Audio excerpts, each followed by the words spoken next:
astronomy there's actually a lot of subfields in astronomy. So you can go and become an astronomer, or you can get into astrophysics, you can get into research, or you can also get in. A lot of people have gone into just the aerospace industry and done engineering, and there are all sorts of things you can do with astronomy.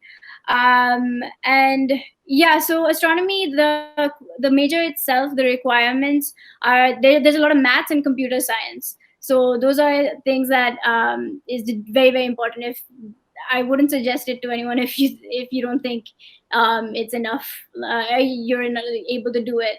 But yeah, so math and computer science is really important. And you learn how to operate telescopes, you learn how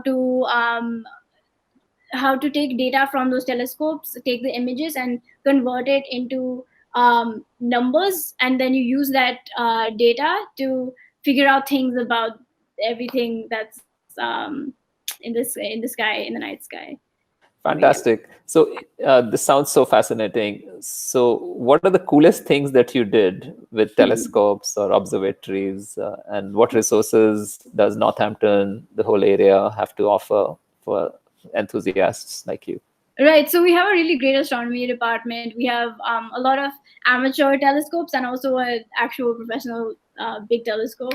I think my favorite part was astrophotography, where we had our so it's called a Meade telescope. We attached our Nikon camera to the Meade telescope and took amazing photos of the clear photos of the moon, of the star trails, of planets, and just stars in general. Yeah, that was definitely my favorite part of my Fantastic. Now switching back to economics, I just want to know, you were interested in math and then developed your interest further. So it's quantitative economics is something that you're doing. What does it really mean, and how do you sort of combine your interest in space and economics now? Right. So quantitative economics also has you have to use Stata and R. Those are the main programs that you would use. So it's basically a lot of econometrics alongside your economics courses. So it's again using qualitative data and converting it into quantitative conclusions. So it's very similar to astronomy that way. So you're basically you just have a bunch of numbers with you, just a big set of data, and you have to use that to conclude something and take out information. So I think that's like, a lot of people think that, wow, those two subjects are completely different, but I think that's how my skills fit in, because they're so similar in substance. But yeah. So if you look at space consulting and consulting firms, there's of course economics is a big thing. SpaceX is redefining a bit of that. Right. What are the different trends you see in space technology panning out from the information you have, which probably is more than a layman? So like you said, so SpaceX is paving the way for private space companies in the space industry, because the space industry is usually just controlled by the government. So it brings, so that's why I actually I had talked to you about space policy. That's becoming really significant right now, because we only have international space policy treaties to work by. But now with a lot of private companies coming into the space industry, we will need to actually decide, like, how are we going to regulate what's being sent to space, because we're gonna, you can't just, like, all private companies in the world can't just keep sending whatever they want to. So you have to regulate that. So that's where space policy comes in. And yeah, so I think that's why the aerospace industry is still at its infant stage.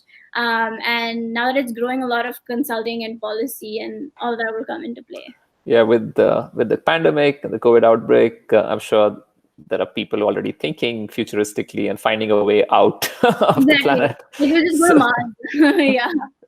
Well, yeah. So it's fascinating that you've been able to find your niche at the cusp of two seemingly unrelated things, but like you said, using math, computing, some of the skill sets can be cross-functional. Talking more about your social life at Smith and life in general in and around Northampton, what have you found pace in your day-to-day routine? Like, what have you found interesting eventually, I guess, as you grow into a community to be your area and your friends or your community or your people? Mm-hmm. So Smith College, Northampton is a really, really small town, and it's a small college. So w- you know a lot of, you'll meet a lot of people, and then you will know most of the people. Like you, if you walk to your class, you'll probably see five people. You know, it's that small.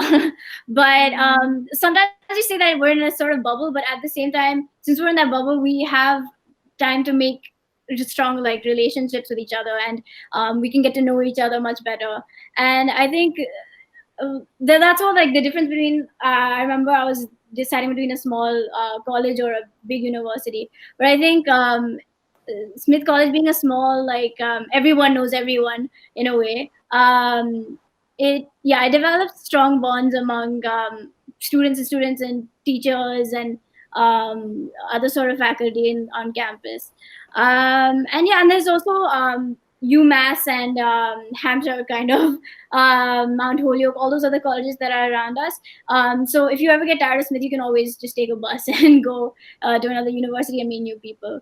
So I think it's a great, like socially, I think it's a great place to be. As far as organizations, I know you're into music, the a cappella group you mentioned more about. So what are the other things that you've done with music and otherwise? So like for music, I've only been part of my a cappella group, but since first year, so we have a lot of concerts every year. We get to go to other colleges with the group, which has been a lot of fun.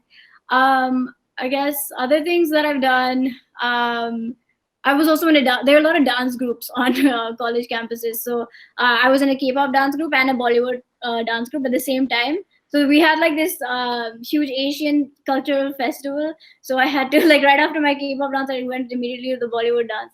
But so I think that there's a lot to do on campus in terms of clubs. Super. I remember that your interest in K-pop, and you pretty much K-popped your way to college.